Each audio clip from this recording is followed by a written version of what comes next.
નમસ્તે મિત્રો, સ્વાગત છે તમારું લર્નિંગ્સ યુટ્યુબ ચેનલમાં। મિત્રો, આજે આપણે ધોરણ 5ની આવનારી સીઈટીની પરીક્ષા માટે પર્યાવરણ વિષયના ખૂબ જ મહત્વના પ્રશ્નની ચર્ચા કરીશું। પ્રશ્ન 1, અમદાવાદની નજીક આવેલી મોટી વાવ કઈ છે? તો અડાલજની વાવ।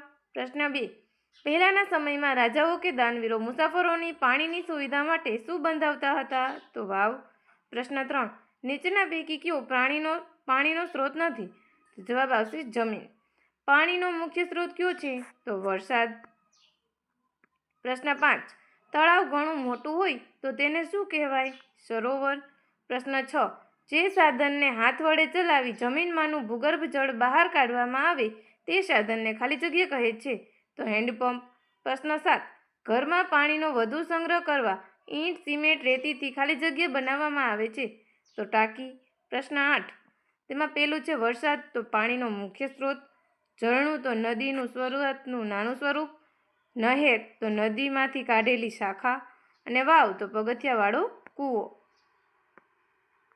પ્રશ્ન 9, હવાડો તો પશુઓ માટે પાણી પીવાની વ્યવસ્થા, મશક તો પાણી ભરવા માટેની એક પ્રકારની ચામડાની મોટી કોથળી, પરબ તો લોકો માટે પીવાના પાણીની વ્યવસ્થા, ઘાટ તો નદી કે તળાવનો પગથિયાવાળો કિનારો।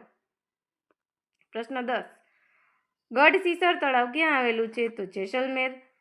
પ્રશ્ન 11, પાણી ભરી લાવવા વપરાતી ચામડાની મોટી કોથળીને શું કહેવાય?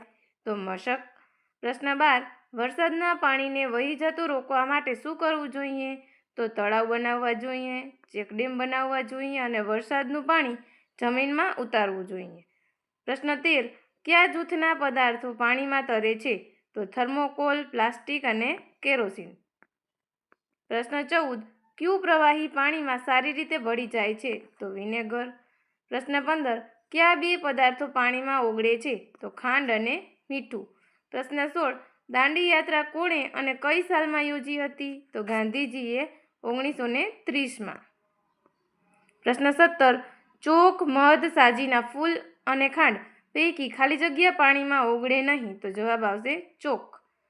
પ્રશ્ન 18, નીચેનામાંથી કયો પદાર્થ પાણીમાં તરે છે? તો બરફ।